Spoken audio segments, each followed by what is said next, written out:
प्यारे बच्चों, आज के इस वीडियो में हम बात करेंगे मराठा किंगडम के उस दौर की जब पूरी मराठा डायनेस्टी या पूरी जो मराठा एम्पायर थी वो पेशवाओं के हाथ में चली गई थी। तो जैसा कि हम जानते हैं कि जो मराठा किंगडम है या जिसको कि हिंदवी स्वराज भी कहते हैं, उसको छत्रपति शिवाजी महाराज ने एस्टैब्लिश किया था। और शिवाजी महाराज की डेथ के बाद उनके बेटे संभाजी को वो गद्दी मिली। लेकिन कुछ ही सालों के बाद कुछ ऐसी पॉलिटिकल सिचुएशंस क्रिएट हो गई कि जो असली ताकत है वो शिवाजी की फैमिली से निकल के शिवाजी की फैमिली के प्राइम मिनिस्टर्स के हाथ में चली गई। तो ये प्राइम मिनिस्टर्स पेशवा कहलाते थे। यानी वो दौर भी आया कि जब मराठा किंगडम की ताकत, जिस मराठा किंगडम को शिवाजी महाराज ने बसाया था और शिवाजी महाराज के बेटे वगैरह उसको रूल कर रहे थे, तो उनकी ताकत पेशवाओं के हाथ में चली गई। ऐसा क्यों हुआ और पेशवा राज में और क्या क्या बड़ी बड़ी पॉलिटिकल घटनाएं हुई, ये सब हम इस वीडियो में कवर करेंगे। तो इससे पहले आपको बच्चों हमने 2 वीडियोस ऑलरेडी बना दी है शिवाजी महाराज और उनके सक्सेसर्स के ऊपर। वो दोनों आपको देखना ही पड़ेगा, मस्ट है, इससे पहले कि आप ये लेक्चर समझ पाओ। ठीक है, तो अब हम डिटेल में देखते हैं कि ये पेशवा क्या थे, कौन थे। तो छत्रपति शिवाजी महाराज की डेथ के बाद गद्दी या अगली छत्रपति की गद्दी चली गई थी उनके बेटे संभाजी के हाथों। तो संभाजी 1780 में शिवाजी की डेथ हुई और 1780 में ही संभाजी अगले छत्रपति बने। तो 1780 से लेके 1789 तक संभाजी ही रूल कर रहे थे, यानी कि मराठा किंगडम के छत्रपति थे संभाजी। तो शिवाजी महाराज और उनके बेटे संभाजी की तो दुश्मनी चलती थी ना औरंगजेब से। तो औरंगजेब ने संभाजी महाराज को कैप्चर कर लिया, उनको बंदी बना लिया 1789 में और टॉर्चर करके बुरी तरीके से मार दिया। तो 1789 में जब संभाजी की डेथ हो गई, उसके बाद भी औरंगजेब रुका नहीं। औरंगजेब का काम था कि ये जो छत्रपति का सिस्टम बन गया है इसको खत्म कर दिया जाए। तो औरंगजेब जानता था कि शिवाजी महाराज की फैमिली से कोई ना कोई छत्रपति बन जाएगा, तो संभाजी को मारना जो है प्रॉब्लम का सॉल्यूशन नहीं है, मुझे इस छत्रपति वाले सिस्टम को खत्म करना होगा।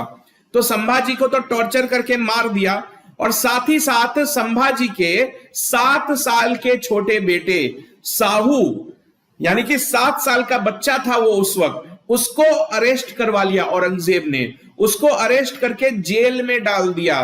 क्यों जेल में डाल दिया? क्योंकि अगर ये जिंदा रहता तो औरंगजेब को लग रहा था कि कहीं ये छत्रपति ना बन जाए, जो मराठा पब्लिक है वो कहीं इसको छत्रपति ना डिक्लेयर कर दे। तो इसीलिए इस 7 साल के बच्चे को, ये 7 साल का बच्चा क्या है, ध्यान से सोचो तो ये तो छत्रपति शिवाजी महाराज का पोता है ना, क्योंकि संभाजी का बेटा है, संभाजी खुद छत्रपति शिवाजी महाराज के बेटे हैं। तो साहू जो है वो पोता हुआ।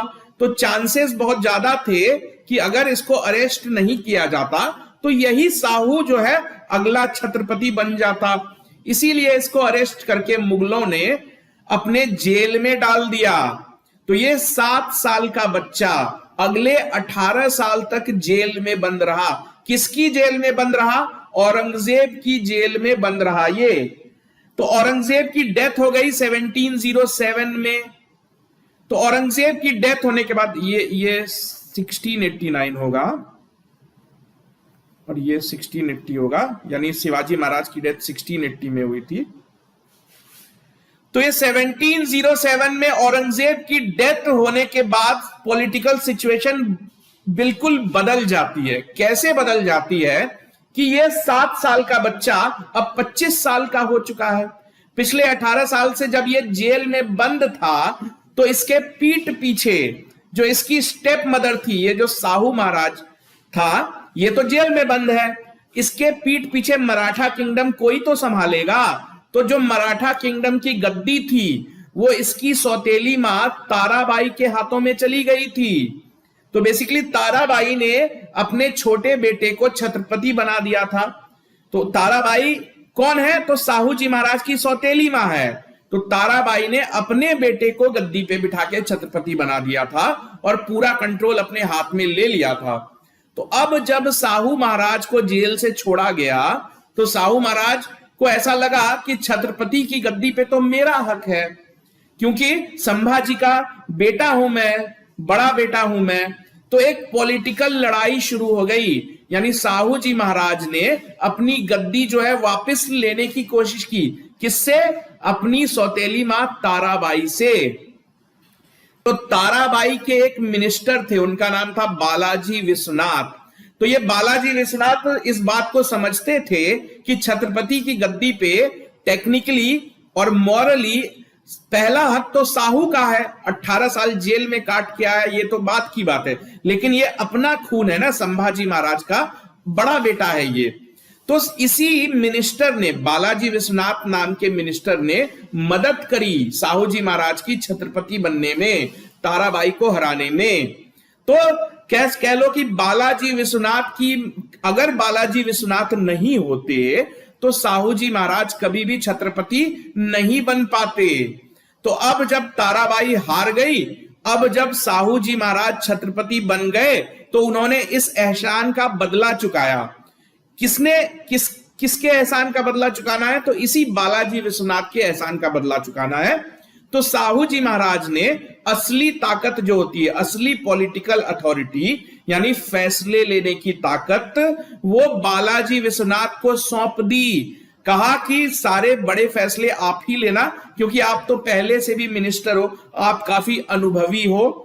मैं तो 18 साल जेल में रहा, मुझे यहां की उतनी समझ नहीं है। इन सब चीजों को ध्यान में रखते हुए बालाजी विश्वनाथ के हाथ में ताकत आ गई और साहू जी महाराज जो है वो सिर्फ नाम के लिए छत्रपति रह गए।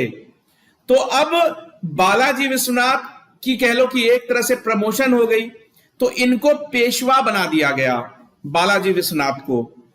तो ये पेशवा लगभग प्राइम मिनिस्टर जैसा होता था।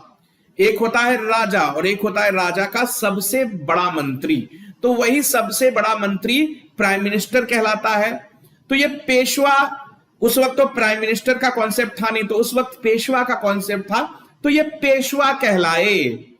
तो यहां से पेशवा की कहानी स्टार्ट होती है, यानी छत्रपति की ताकत उतनी नहीं रह गई जितनी पहले हुआ करती थी, और अब जो है असली ताकत पेशवा के हाथों में चली गई। तो यहां से जो ये गड़बड़ शुरू हुई तो आगे तक यही सिस्टम जारी रहा। तो ना सिर्फ साहू जी महाराज, बल्कि साहू जी महाराज के बाद जितने भी छत्रपति बने, सब के सब पेशवा के कंट्रोल में ही रहे, यानी असली ताकत एक बार जो पेशवा के हाथों में चली गई वो लौट के वापस नहीं आई। अब एक और चीज हमको समझनी है कि जब शिवाजी महाराज का टाइम पीरियड था तो उन्होंने किसी भी पोजीशन को हेरिडिटरी नहीं बनाया था, यानी कि अगर बाप मिनिस्टर है तो उसका बेटा मिनिस्टर बनेगा, ये जरूरी नहीं था।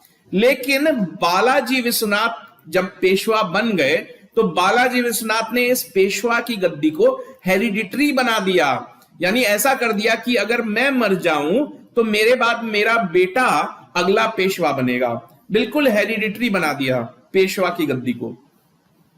तो ये साहू जी महाराज छत्रपति बन गए थे। इनकी 1749 में डेथ हो गई और उसके बाद जो भी छत्रपति बना सब के सब जो है पेशवाओं के ही कंट्रोल में रहे। तो ये मोर और लेस आप समझ लो कि पेशवा क्या होते हैं, शायद आपकी समझ में अब आ गया होगा।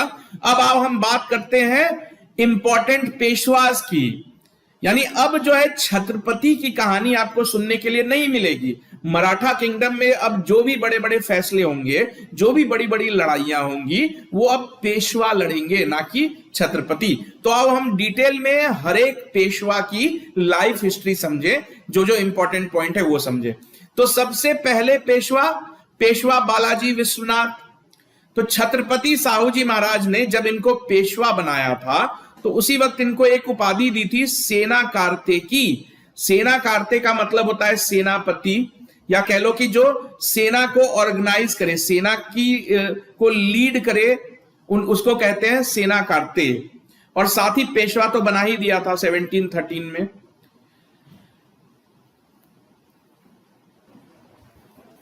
तो ये जो बालाजी विश्वनाथ है, इसने काफी मदद की साहू जी महाराज को अपनी पोजीशन कंसोलिडेट करने में, क्योंकि साहू जी महाराज तो अभी नए नए छत्रपति बने थे। तो विश्वनाथ, ये बालाजी विश्वनाथ ने अपनी डिप्लोमेसी और कुछ लड़ाइयों के जरिए जो बाकी मराठा चीफ्स थे उनको भी साहू जी महाराज के सामने झुकने पे मजबूर कर दिया। उनको मजबूर कर दिया कि तुम साहू जी महाराज को अपना छत्रपति मानो, उनके खिलाफ कोई आवाज ना उठे, इसकी गारंटी ली बालाजी विश्वनाथ ने। तो ये जो साहू जी महाराज का पूरा टाइम पीरियड, या साहू जी महाराज जो छत्रपति बने रहे, इसकी पूरी क्रेडिट पेशवा बालाजी विश्वनाथ को ही जाती है। तो पेशवा बालाजी विश्वनाथ की सबसे बड़ी अचीवमेंट अगर कोई है तो वो है कि पहली बार मुगलों के दरबार में मुगलों ने पूरी तरीके से सम्मान देना स्टार्ट कर दिया मराठा छत्रपति को। तो हुआ क्या था कि औरंगजेब की डेथ के बाद जो मुगल्स हैं वो काफी कमजोर हो गए थे। तो एक दो साल के लिए मुगल एम्परर्स आते थे, फिर गद्दी से हट जाया करते थे। तो ऐसे में उस वक्त जो मुगल की गद्दी पे बैठा बादशाह था वो था फर्रुख शियर नाम था उसका। ये एक काफी कमजोर एम्परर था। तो ये जो एम्परर बना था, तो इसको एम्परर बनाने में बहुत मदद की थी सैयद ब्रदर नाम के दो भाइयों ने। सैयद उनकी टाइटल थी, तो दो भाई थे, दोनों सैयद ही थे। तो इन्हीं दो भाइयों की मदद से फर्रुख शियर गद्दी पे बैठा था। तो पेशवा बालाजी विश्वनाथ ने इन्हीं सैयद ब्रदर्स से मिलके एक पीस ट्रीटी का अरेंजमेंट करवाया था। हुआ क्या था कि फर्रुख शियर जब एम्परर बन गया तो वो जानता था कि मैं बहुत कमजोर हूं, बाकी लोगों की मदद से मैं एम्परर बना हूं, बाकी लोग मुझे कंट्रोल करने की कोशिश करेंगे। तो फर्रुख शियर ने अपने आसपास के मिनिस्टर्स को मरवाना स्टार्ट कर दिया था, उनको खत्म करना स्टार्ट कर दिया था। तो सैयद ब्रदर को लगा कि कहीं ये हमें भी ना मार डाले।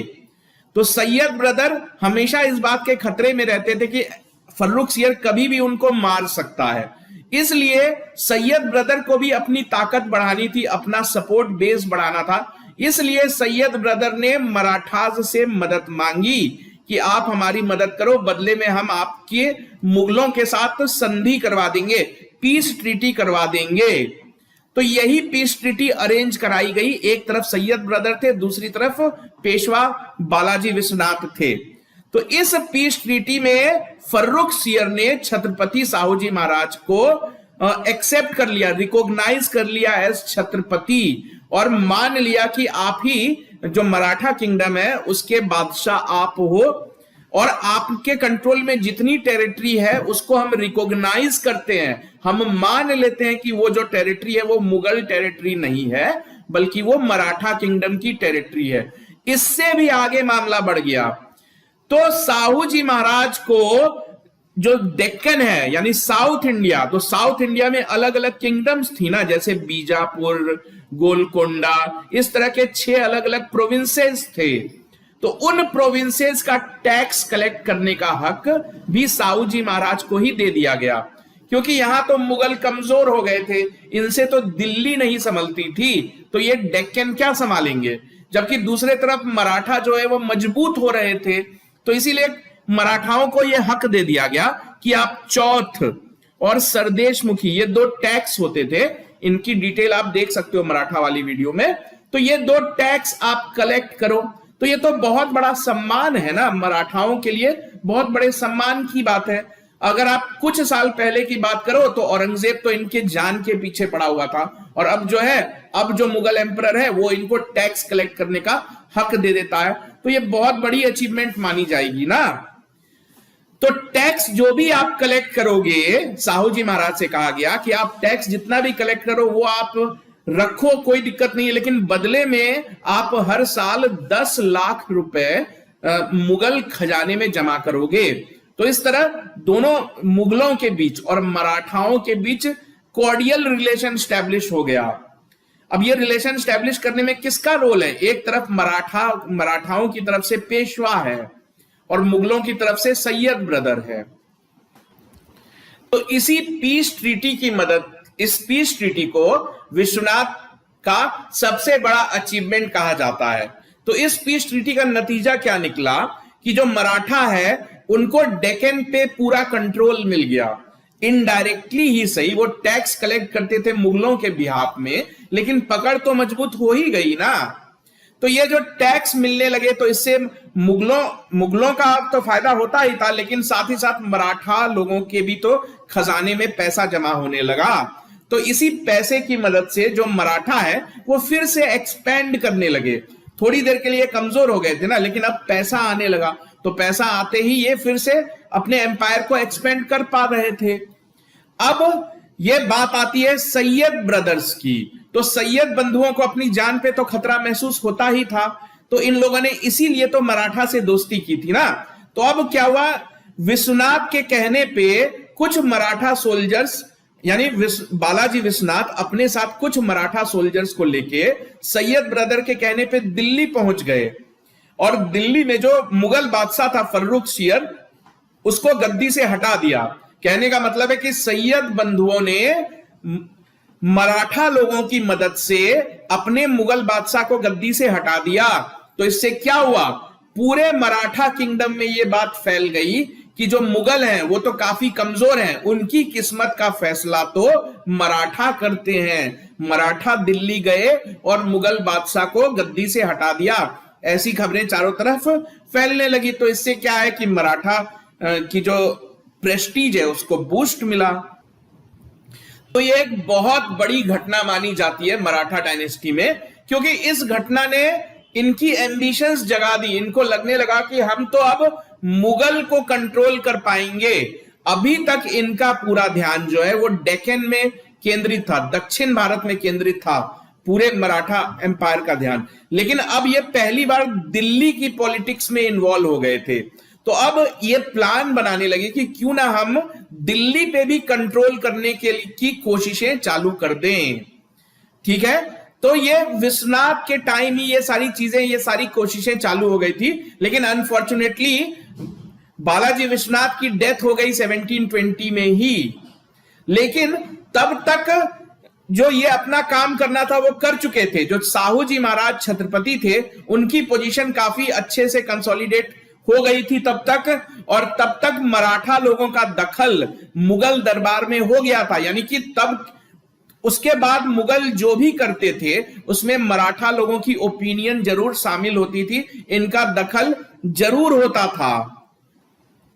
तो अब हम क्या देख रहे हैं कि मुगल जो है कमजोर होते चले जा रहे हैं और मराठा जो है वो ताकतवर होते चले जा रहे हैं। तो अगर आप जनरली हिस्टोरियन से पूछोगे कि मुगल डायनेस्टी के बाद भारत की कमान किसके हाथ में गई, तो जो काफी पढ़े लिखे हिस्टोरियंस होंगे वो आपको आंसर मराठा बोलेंगे, ना कि ब्रिटिश। ब्रिटिश के हाथ में अचानक से ताकत नहीं गई। मुगलों के बाद पूरी पॉलिटिकल ताकत जो देश की थी वो मराठा लोगों के पास चली गई थी। और इसकी क्रेडिट अगर किसी को जाती है तो पहले पेशवा बालाजी विश्वनाथ को ही जाती है। तो बालाजी विश्वनाथ की डेथ हो गई 1720 में। इन्होंने पेशवा की गद्दी को हेरिडिटरी बना दिया था, यानी कि मैं मरूंगा तो मेरे बाद मेरा बेटा बनना चाहिए। तो हुआ ऐसा ही। तो इनकी डेथ के बाद, तो विश्वनाथ की डेथ के बाद अगला जो पेशवा बना वो उनका बेटा ही बना। तो साहू जी महाराज जो कि छत्रपति थे, उन्होंने अपना वादा निभाया। उन्होंने विश्वनाथ के बेटे बाजीराव को अगला पेशवा बना दिया। तो उस वक्त बाजीराव की उम्र 28 साल थी, मात्र 28 साल थी। तो पहली बार ऐसा हो रहा था कि हेरिडिटरी, कि बाप की जगह बेटा ले रहा था। तो ये बात काफी मिनिस्टर्स को पसंद नहीं आई, उन्होंने अपोज भी किया इस चीज को। लेकिन बाजीराव ने कुछ लड़ाइयां लड़ी, उनको कुछ छोटी मोटी लड़ाइयां लड़नी पड़ी, अपने ही मिनिस्टर्स को हराना पड़ा, और तब जाके उनकी पोजीशन कंसोलिडेट हो पाई। तो ये जो बाजीराव थे ये काफी ब्रेव और काफी एबल मिलिट्री जनरल थे। आगे चल के इन्होंने कह लो कि जितना काम इनके फादर नहीं कर पाए थे मराठा किंगडम के लिए, उससे बढ़ चढ़ के इन्होंने किया। और जो सही मायने में मराठा पावर जो कंसोलिडेट हुई या पूरे इंडिया में फैली, वो इसी बाजीराव के ही टाइम पीरियड में फैली। तो आइए देखते हैं कि ऐसा क्या किया था इस बाजीराव ने। तो बाजीराव की पहली दुश्मनी हुई निजामुल मुल्क से। तो ये निजामुल मुल्क कौन था? तो मुगल, ये जो निजामुल मुल्क था, ये मुगलों के लिए एक आर्मी जनरल का काम करता था। ये रहता था दिल्ली में, लेकिन बाद में इसका अपने मुगल एम्परर से कुछ कह लो कि डिफरेंस ऑफ ओपिनियन हो गया, जिसकी वजह से इसने मुगल एम्परर का साथ छोड़ दिया। तो उस वक्त मुगल एम्परर था मोहम्मद शाह रंगीला। तो ये काफी इररिस्पॉन्सिबल एम्परर था। तो इस मोहम्मद शाह रंगीला के टाइम कई सारे इंडिपेंडेंट किंगडम्स बन गए, जैसे कि बंगाल, जैसे कि अवध यानी लखनऊ, और अब बारी है निजामुल मुल्क की। तो निजामुल मुल्क ने इस मोहम्मद शाह रंगीला का साथ छोड़ दिया, वो साउथ इंडिया मूव कर गया और जाके हैदराबाद नाम का एक किंगडम बनाया। तो हैदराबाद किसने स्टैब्लिश किया बच्चों? तो निजामुल मुल्क ने स्टैब्लिश किया है। कब किया है? तो 1724 में किया है। तो ये जो हैदराबाद नाम की किंगडम बनाई गई, ये तो मराठा, जैसे यहां पे मराठा का राज है, तो उसके पड़ोस में ये हैदराबाद नाम की किंगडम बनी। तो अब अक्सर देखा जाता है कि दो पड़ोस के किंगडमों में लड़ाइयां तो होती ही रहती हैं।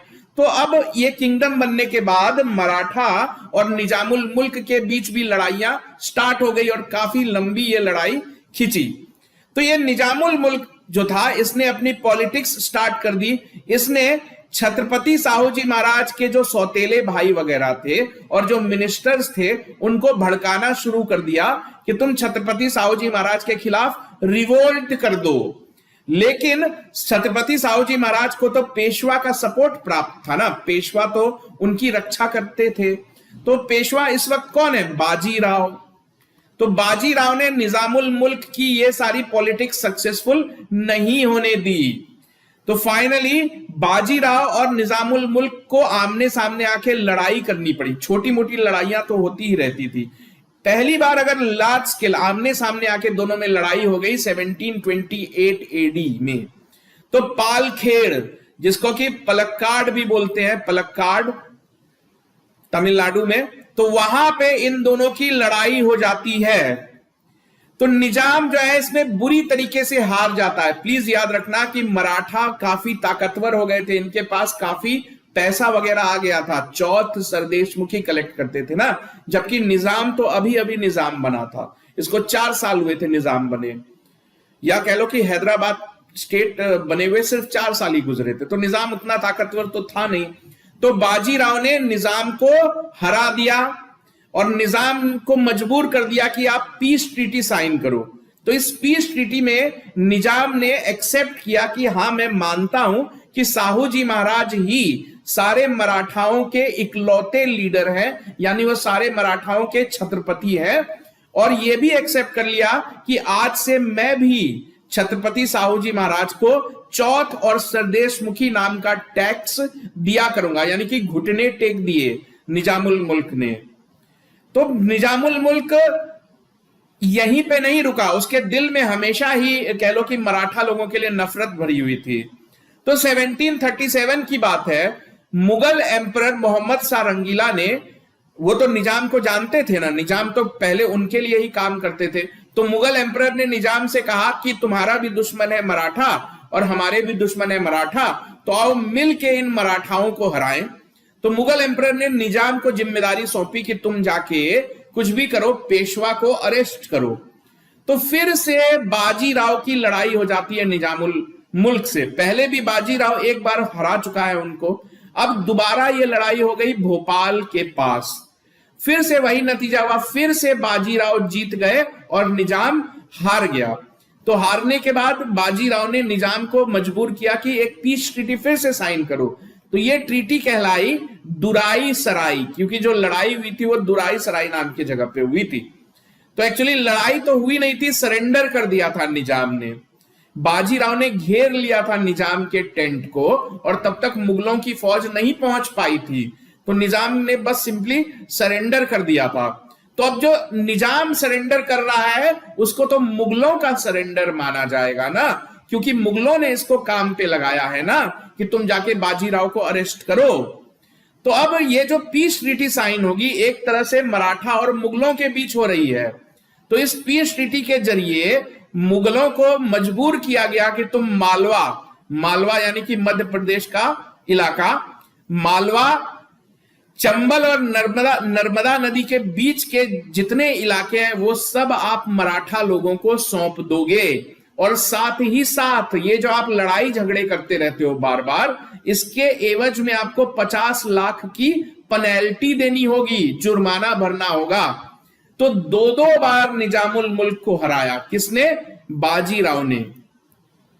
अब बाजीराव ने निजामुल मुल्क का तो इंतजाम कर दिया, अब हैदराबाद से कोई प्रॉब्लम नहीं है। अब मराठाओं को मौका मिल गया, इनकी और कोई चिंता रही नहीं, तो इनको मौका मिल गया कि अब हम नॉर्थ इंडिया की तरफ एक्सपेंड करें, क्योंकि ये समझ गए थे कि मुगलों को हराना कोई बड़ी बात नहीं है, तो क्यों ना अब दिल्ली पे कंट्रोल किया जाए। तो अब इनके दिल में ये बात तो आ ही गई थी कि जरा दिल्ली की तरफ बढ़ा जाए, दिल्ली को भी कंट्रोल करने की कोशिश की जाए, क्योंकि बीच में रोकने वाला तो कोई है नहीं, मुगल्स तो डिक्लाइन कर चुके हैं। तो इसी बीच मराठा से मदद मांगी बुंदेलखंड का राजा था, बुंदेलखंड, क्योंकि ये सब पहले मुगलों के कंट्रोल में थे, लेकिन मुगलों के कमजोर होते ही औरंगजेब के टाइम से ही बुंदेलखंड जो है वो अलग होने की कोशिश में था, और अब वो अलग हो चुका था। तो बुंदेलखंड के राजा थे छत्रसाल। इन्होंने मदद मांगी मराठा लोगों से कि आओ हमारी मदद करो मुगलों से लड़ने में। तो 1729 में बाजीराव को मौका मिल गया कि यही तो मौका हमको चाहिए था नॉर्थ इंडिया में एक्सपेंड करने का। तो ये पहुंच गए मदद करने बुंदेलखंड की। तो बुंदेलखंड की इन्होंने अच्छे से मदद की, बुंदेलखंड इंडिपेंडेंट हो गया। तो बदले में मराठा लोगों ने क्योंकि मदद की थी बुंदेलखंड की लड़ाई जीतने में, इसलिए मराठा को गिफ्ट में कल्पी और झांसी जैसे शहर दिए गए। तो ये दोनों शहर आगरा के नजदीक थे। अब आगरा की क्या इंपॉर्टेंस है? तो मुगलों के लगभग दो कैपिटल, दिल्ली और आगरा, दोनों को बराबर का दर्जा मिला हुआ था, यानी कि मुगलों के बहुत करीब पहुंच गए मराठा।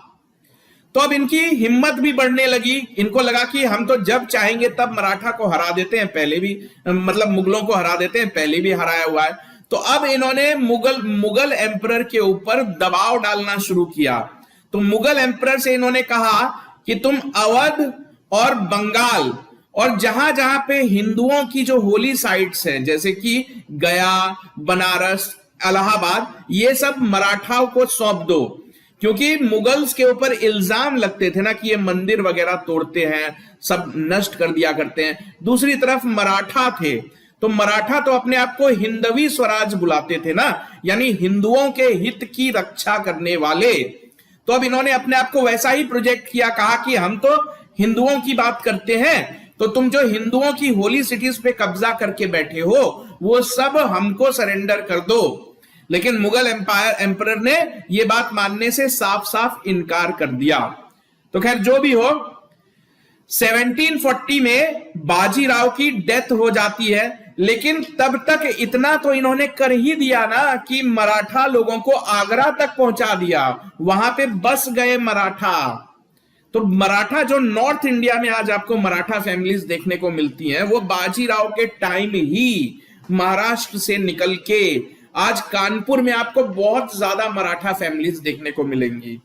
अब सोचो कानपुर कहां है और महाराष्ट्र कहां है, तो ये सब कब हो रहा था? इसी टाइम पीरियड में ये सारी चीजें हो रही। तो बाजीराव की डेथ के बाद छत्रपति साहू, ये छत्रपति ने 3 पेशवा देखे, 3 पेशवाओं का राज देखा, बाप, बेटे और पोते। बाप विश्वनाथ, बेटा बाजीराव, और अब तीसरा पेशवा बन रहा है बालाजी बाजीराव। तो खैर जो भी हो, तो अब अगला पेशवा बना दिया, क्योंकि हेरिडिटरी है, बाप मरेगा तो बेटा बनेगा। तो बाजीराव का बेटा बालाजी बाजीराव, उसको अगला पेशवा बनाया गया। उस वक्त बालाजी बाजीराव की उम्र केवल 18 साल थी। तो बालाजी बाजीराव ने भी अपने फादर की पॉलिसी को आगे बढ़ाया। तो बालाजी बाजीराव के फादर यानी बाजीराव की पॉलिसी क्या थी कि हमको नॉर्थ इंडिया की तरफ अपनी पावर बढ़ानी चाहिए। तो इन्होंने क्या किया, अपनी आर्मी को इंडिया के चारों कोनों में फैलाना स्टार्ट कर दिया, अलग अलग हिस्सों को मतलब ये जीतने की कोशिश करने लगे और काफी सक्सेसफुल रहे। तो बहुत जल्द मराठाओं का कंट्रोल मालवा, गुजरात और बुंदेलखंड में फैल गया। बुंदेलखंड तो पहले ही इनको कह लो कि मिल चुका था, तो इन 3 लोकेशंस पे इनकी कंट्रोल, इनकी पकड़ पूरी तरीके से हो गई। बंगाल पे भी हमले किए जाने लगे क्योंकि बंगाल भी मुगलों के ही कंट्रोल में था ना, और बंगाल पे बार बार लगातार हमले होते थे, तो जिससे हार के 1751 में बंगाल के नवाब ने उड़ीसा जो है वो मराठा लोगों को दे दिया, क्योंकि उस वक्त बंगाल में उड़ीसा भी आता था, आज का बिहार भी उस वक्त का बंगाल का ही हिस्सा हुआ करता था। मैसूर और हैदराबाद को मजबूर किया गया कि आप टैक्स भरोगे, चौथ सरदेशमुखी भरोगे, हर साल ट्रिब्यूट यानी कि गिफ्ट्स, गहने, इस तरह की चीजें आप गिफ्ट में भिजवाओगे। तो इस तरह आप देख रहे हो कि जो मुगल है उनको चारों तरफ से मराठाओं ने घेर लिया, यानी मुगल एम्परर गद्दी पे जो भी बैठता था वो एक तरह से मराठा लोगों के क्लच में रहता था। मराठा अगर चाहते, जिसको चाहते गद्दी पे बिठा सकते थे, जिसको चाहते गद्दी से उतार देते थे। तो एक तरह से पूरी तरीके से इंटरफेरेंस हो गई मुगल दरबार में मराठा लोगों की। तो अभी तक तो मराठा लोगों के लिए सब कुछ ठीक जा रहा था, लेकिन मराठा लोगों ने कुछ पॉलिटिकल ब्लंडर्स भी कर दिए। ये पावरफुल बनने के होड़ में, पावरफुल बनने के रेस में इतने अंधे हो गए थे कि इन्होंने दोस्त से ज्यादा दुश्मन बनाने स्टार्ट कर दिए। तो मुगलों को तो इन्होंने पूरी तरीके से कमजोर बना ही दिया था, लगभग इनको पपेट बना दिया था। अब अपनी टेरिटरी को एक्सपेंड कर, अगर मराठा अपनी टेरिटरी को एक्सपेंड करना चाहेंगे तो किसी और की टेरिटरी हथियाएंगे कि नहीं। तो इसी तरह इनकी मराठा लोगों की टक्कर मुगलों से तो थी ही, लेकिन टेरिटरी एक्सपेंड करने के चक्कर में इनकी लड़ाई राजपूत और जाटों से भी होने लगी, यानी कि राजपूत और जाटों के इलाके भी ये कब्जे में लेने लगे। ठीक है, तो ये राजपूत और जाट तो हिंदू है ना, तो टेक्निकली स्पीकिंग मराठा लोगों को हिंदुओं का सपोर्ट बना के रखना चाहिए था, लेकिन ये वो टेक्निकल ब्लंडर का हो या पॉलिटिकल ब्लंडर का हो, तो राजपूत और जाट भी नाराज हो गए। और क्या हुआ, क्योंकि अब मराठाओं की पूरी तरीके से चलने लगी थी मुगलों के दरबार में, यानी कि मराठा वहां भी डिसीजन मेकर बन गए थे। तो मराठा ने क्या किया, जो मुगलों का दरबार था, तो मुगलों के दरबार में जो मिनिस्टर्स थे वो ज्यादातर तो मुस्लिम्स ही होते थे। तो इसमें 2 तरह के मुस्लिम्स होते थे, एक तो इंडियन मुस्लिम्स और एक जो बाहर से आए हुए मुस्लिम्स थे, जैसे ईरान, अफगानिस्तान, वहां के मुस्लिम्स जो यहां आके मिनिस्टर बन गए थे। तो मराठा लोगों ने क्या किया कि बाहर से आए हुए जो मुसलमान मिनिस्टर्स थे उनको एक एक करके हटाना स्टार्ट कर दिया, साइड लाइन करना स्टार्ट कर दिया। तो जिससे कि मुगल के दरबार में ही दो फैक्शंस बन गए। एक फैक्शन जो कि मराठा लोगों से खुश रहता था, दूसरा फैक्शन जो कि मराठा लोगों से बदला लेना चाहता था। तो ये जो विदेशी मिनिस्टर्स को हटाया, जो फॉरेन नोबल्स को हटा दिया मराठा लोगों ने, इनको ये बात चुभ गई और इन्होंने अहमद शाह अब्दाली नाम के एक वॉरियर, ये अहमद शाह अब्दाली अफगानिस्तान का रूलर था, उससे मदद मांगी कि आप उसको इनवाइट किया, उसको ये भरोसा दिलाया कि ये सही मौका है भारत पे आक्रमण करने का। उसको मैसेज भिजवाया कि मुगल भी कमजोर है और मराठा को भी हराया जा सकता है, तो आप इंडिया आओ और हम आपकी मदद करेंगे। तो यहां से नींव पड़ गई, एक लड़ाई की नींव पड़ गई, यानी कि बाहर से अहमद शाह अब्दाली को बुलाया जाएगा और उसको मराठा के साथ लड़वाया जाएगा। तो यही लड़ाई आगे चल के थर्ड बैटल ऑफ पानीपत के रूप में सामने आई और इस थर्ड बैटल ऑफ पानीपत से ही मराठा ताकत का जो है वो डिक्लाइन स्टार्ट हो जाता है। तो ये अहमद शाह अब्दाली इस थर्ड बैटल ऑफ पानीपत में मराठाओं को बुरी तरीके से हरा देता है। तो अब बात करते हैं कि इसी अहमद शाह अब्दाली की क्या दुश्मनी थी आखिर मराठा के साथ कि ये भारत में आया और इसने थर्ड बैटल ऑफ पानीपत की लड़ाई लड़ी। तो एक्चुअली मराठाओं की ताकत तो बढ़ ही रही थी, नए नए एरियाज पे इनका कंट्रोल होता चला आ रहा था। तो मराठा की ताकत बढ़ते बढ़ते कह लो कि पंजाब हरियाणा वाले इलाके में भी पहुंच गई थी। तो इनकी ताकत यानी मराठा जो किंगडम है वो इंडस नदी तक पहुंच गई थी। तो इंडस नदी, यानी आज इंडस नदी तो पाकिस्तान में पड़ता है ना, तो इंडस नदी तक ताकत पहुंच जाने से क्या हुआ, तो एक तरफ मराठा किंगडम और इंडस नदी के दूसरी तरफ अहमद शाह अब्दाली की दुर्रानी किंगडम हुआ करती थी। तो अहमद शाह अब्दाली जो कि अफगानिस्तान का रूलर था, उसकी भी किंगडम अच्छी खासी बड़ी थी, उसकी किंगडम दुर्रानी किंगडम कहलाती थी। इसका पूरा नाम अहमद शाह दुर्रानी भी था, अहमद शाह अब्दाली भी इसको कहते हैं। तो अब्दाली ने क्या किया, उसने नदी क्रॉस करके लाहौर को कब्जे में ले लिया था। यह लाहौर पहले मुगल टेरिटरी का हिस्सा था और मुगलों को कंट्रोल करते थे मराठा। तो एक तरह से मराठाओं के लिए भी यह चैलेंजिंग बात हो गई कि कोई बाहर का, अफगानिस्तान का आदमी आके भारत की टेरिटरी पे कब्जा कर ले रहा है। तो यही नहीं रुका अब्दाली और अंदर आता गया इंडिया के। उसने पंजाब को भी कंट्रोल में ले लिया, सिंध को भी कंट्रोल में ले लिया, और मुगल जो है वो तमाशा देख रहे थे, वो इसको रोकने के लिए कुछ कर ही नहीं रहे थे। तो ऐसे में मराठा लोगों ने इसका मुकाबला करने का फैसला किया। तो अब्दाली ने लाहौर को कब्जे में लेके अपने बेटे तैमूर शाह को वहां का गवर्नर बना दिया था। तो अब मराठा पेशवा जो थे बालाजी बाजीराव, उनको लगा कि अब चुप बैठने का वक्त नहीं है, अगर मुगल इसका मुकाबला नहीं करेंगे तो हम करेंगे। तो पेशवा बालाजी बाजीराव ने लाहौर पे अटैक कर दिया और लाहौर को कब्जे से छुड़वा लिया। अब्दाली का बेटा तैमूर शाह वहां का गवर्नर था ना, तो तैमूर शाह को वहां से भागना पड़ा और लाहौर पे कब्जा कर लिया मराठाओं ने। तो ये बात अब्दाली को बहुत बुरी लगी कि मेरे बेटे को हरा दिया इन लोगों ने, उसको वहां से भागने पे मजबूर किया। तो अब अहमद शाह अब्दाली ने मन बना लिया कि अब हम इंडिया जाएंगे, भारत जाएंगे और इन मराठा लोगों को सबक जरूर सिखाएंगे। तो अब अब्दाली चैलेंज करता है मराठा लोगों को। तो अब अब्दाली जानता था कि मराठा लोगों को इतना आसान तो नहीं है हराना, तो इसने कुछ अलायंसेस बनाने स्टार्ट कर दिए। तो नजीब उद दौला रोहिलखंड का सरदार था। रोहिल ये सब अफगान थे, तो अफगान होने के नाते ये अफगानिस्तान से ही आया था। तो भाईचारे वाली बात कि हम तो अपने ही भाई का साथ देंगे। तो नजीब उद दौला जो कि रोहिलखंड का अफगान सरदार था, और सुजाउद्दौला जो कि अवध का अफगान सरदार था, इन दोनों को पहले मराठाओं ने हराया था। तो इन लोगों की पुरानी दुश्मनी तो थी ही मराठाओं से। तो अब ये दोनों मिल जाते हैं जाके अब्दाली से कि हम आपकी मदद करेंगे। तो अब एक लड़ाई का माहौल सेट हो जाता है। सबको ये खबर लग जाती है कि अहमद शाह अब्दाली अपने हजारों लोगों की फौज लेके बढ़ा चला आ रहा है, दिल्ली की तरफ बढ़ा चला आ रहा है। तो ऐसे में पेशवा चुप तो नहीं बैठेंगे, तो पेशवा ने अपनी आर्मी भेजी कि जाओ, वो दिल्ली की तरफ बढ़ा चला आ रहा है तो तुम भी दिल्ली की तरफ बढ़ो।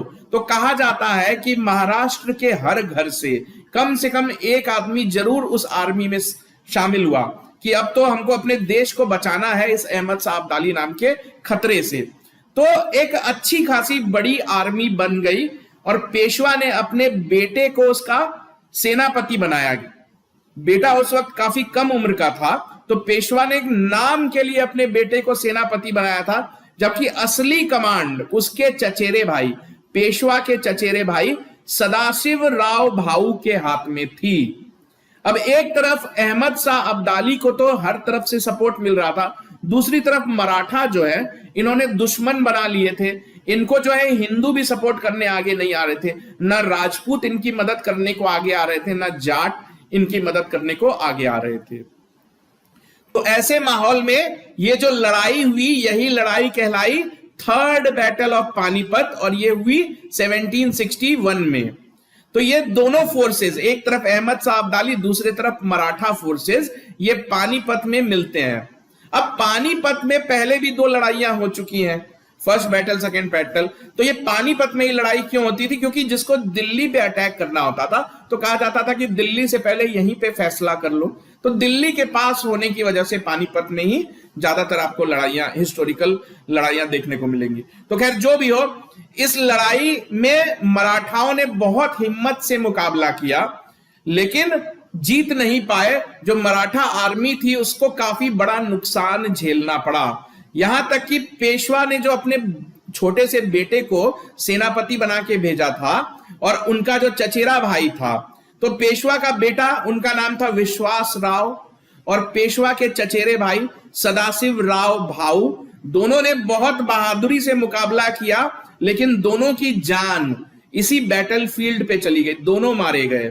तो ये सुन के जो है पेशवा को बहुत बड़ा झटका लगा कि मेरी पूरी आर्मी बर्बाद हो गई, मेरा बेटा मर गया, मेरा चचेरा भाई मर गया। तो ऐसा कहा जाता है कि 28,000 मराठा सोल्जर्स मारे गए थे इस लड़ाई में।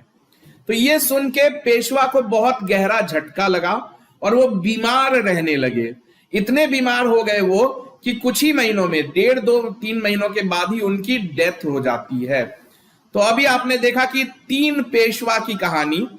तो इसके बाद जो भी पेशवा बने वो बस नाम के रह गए। तो कंपिटिटिव पॉइंट ऑफ व्यू से इसके बाद जो भी पेशवा बने उनकी कहानी आप जानो या ना जानो, एक ही बात है, कंपिटिटिव पॉइंट ऑफ व्यू से उसकी कोई इंपॉर्टेंस नहीं है। तो इस हार के बाद जो है सही मायने में मराठा पावर की डिक्लाइन स्टार्ट हो गई। तो उनके जो आर्मी थी वो तो बुरी तरीके से नष्ट हो गई थी। जो सबसे ताकतवर या सबसे कैपेबल मिलिट्री जनरल्स थे वो सब इस पानीपत की लड़ाई में मारे गए। इससे पहली बार मराठाओं को हारते हुए देखा गया, तो उनकी पॉलिटिकल प्रेस्टीज भी काफी कम हो गई, क्योंकि किसी ने पहले उनको हारते हुए देखा नहीं था। वो तो मुगलों को भी हरा देते थे। ठीक, तो ये जो मराठाओं की ताकत जो अचानक से कमजोर हो गई, इसी का फायदा ईस्ट इंडिया कंपनी ने उठाया। जो ब्रिटिश ईस्ट इंडिया कंपनी थे तब तक इनको ये अपने आप को मराठा से दूर रखते थे, ये कभी मराठा का मुकाबला नहीं करना चाहते थे। लेकिन अब इनको लगा कि मराठाओं की ताकत तो खत्म हो गई, तो अब हमको कोई रोकने वाला नहीं है। तब जाके सही मायने में ईस्ट इंडिया कंपनी ने इंडिया पे कब्जे वाली पॉलिसी स्टार्ट कर दी थी। ठीक है, अब जहां तक बात है अहमद शाह अब्दाली की, तो अहमद शाह अब्दाली का भी कोई बहुत ज्यादा फायदा तो हुआ नहीं, क्योंकि उसने लड़ाई जीत ली, लेकिन जिन एरियाज को वो जीता था उसको वो बहुत दिनों तक कंट्रोल नहीं कर पाया। तो पंजाब और लाहौर जैसे इलाके जो उसने कब्जे में ले लिए थे वो बहुत जल्द उससे सिख लोगों ने छुड़वा लिए। तो सिख लोग अटैक करना स्टार्ट कर देते हैं अफगानों पे और पंजाब को फिर से आजाद करवा लेते हैं। तो पेशवा का तो जमाना एक तरह से कह लो कि हो गया खत्म। तो अब मुगलों मराठा लोगों का डिक्लाइन स्टार्ट हो जाता है।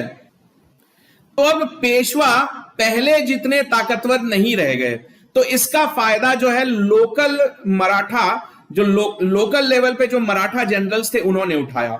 तो पहले तो सारे मराठाओं का एक ही एकमात्र लीडर हुआ करता था पेशवा, लेकिन अब तो पेशवा खुद कमजोर हुए चले जा रहे हैं। तो अब नई नई डायनेस्टीज उभर के सामने आने लगी। जो मराठास थे उनमें खुद में नई नई डायनेस्टीज या नई नई फैमिलीज बन के आने लगी। तो जो पेशवा थे वो और उनकी फैमिली वो तो पुणे में रहती थी। तो ऐसे ही कई कुछ लोकल डायनेस्टीज या लोकल फैमिलीज उभर के सामने आ गई। गायकवाड़ नाम की फैमिली बड़ौदा में स्टैब्लिश हो गई। जब मैं फैमिली कह रहा हूं तो ये डायनेस्टी है, इसको एक परिवार मत समझो। यानी एक मिलिट्री जनरल का पूरा सेटअप, उसने अपना एक छोटा सा किंगडम बना लिया। पहले ये सारे लोग पेशवा के सामने सर झुकाते थे, लेकिन अब पेशवा इतना कमजोर हो गया है कि ये लोग अपने आप को इंडिपेंडेंट डिक्लेयर कर रहे हैं। तो ये बहुत इंपॉर्टेंट क्वेश्चन है बच्चों। तो कुल मिला के 5 फैमिलीज बन गई। जो मराठा पहले मिलके एक हुआ करते थे, अब वो 5 अलग अलग डायनेस्टीज या 5 अलग अलग फैमिलीज में बट गए। वो 5 फैमिलीज क्या है? तो पहली पेशवा की फैमिली पुणे में रहती है। दूसरी फैमिली गायकवाड़ की बड़ौदा से रूल करती है, मतलब इनका ताकत बड़ौदा तक सीमित है, इनकी किंगडम है बड़ौदा। तीसरी फैमिली भोसले, ये नागपुर में इन्होंने अपना किंगडम बनाया। चौथी फैमिली होलकर्स की, होलकर्स जो है वो इंदौर से रूल करते थे। 5वीं फैमिली सिंधिया की, सिंधिया जो है ग्वालियर को कंट्रोल करते थे। तो पूरी जो मराठा एम्पायर थी वो छोटे छोटे डायनेस्टीज में बट गई। ठीक है, तो बैटल ऑफ पानीपत भले ये हार गए थे, लेकिन उसके बाद फिर से अपनी ताकत रिकवर करने की कोशिश इन लोगों ने चालू कर दी। तो जब इन लोगों ने फिर से ताकत रिकवर करने की कोशिश चालू की, तब अंग्रेजों को लगा कि अब हमको मराठाओं से मुकाबला करना पड़ेगा। इससे पहले कि ये फिर से ताकतवर हो जाए, इनको हमेशा के लिए खत्म कर दिया जाए। तो अब अंग्रेजों और मराठाओं की लड़ाई होने लगी। इन लड़ाइयों को एंग्लो मराठा वॉर कहा गया। एंग्लो मतलब अंग्रेज, मराठा मतलब मराठा। तो 1775 से लेकर 1818 के बीच 3 ऐसी लड़ाइयां लड़ी। तो उनकी डिटेल्स आपको जानने की जरूरत नहीं है, बस आप इतना जान लो कि तीसरी लड़ाई जो कि 1818 में लड़ी गई, उस लड़ाई का नतीजा यह हुआ कि मराठा डायनेस्टी हमेशा के लिए खत्म कर दी गई। मतलब ब्रिटिश ने डिक्लेयर कर दिया कि आज से कोई डायनेस्टी वायनेस्टी नहीं, आपकी डायनेस्टी हो गई खत्म। और 3 जून 1818 को यह लड़ाई खत्म हुई थी, थर्ड एंग्लो मराठा वॉर, जिसके बाद मराठा एम्पायर को डी स्टैब्लिश कर दिया था अंग्रेजों ने। तो इस तरह अगर हम देखते हैं तो मराठा एम्पायर 1674 में छत्रपति शिवाजी महाराज ने स्टार्ट किया। 1818 में इसको अंग्रेजों ने खत्म कर दिया और उसके बाद मराठा किंगडम या मराठा डायनेस्टी नाम की कोई चीज रह नहीं गई और पूरे देश पे अब ब्रिटिशर्स का कंट्रोल हो गया। तो ये थी कहानी पेशवा राज की। पहले 2 वीडियोस आप देखोगे छत्रपति शिवाजी महाराज और उनके सक्सेसर्स की, तो तीनों वीडियोस देखोगे तो आपको पूरे मराठा किंगडम की सारी कहानी समझ आ जाएगी।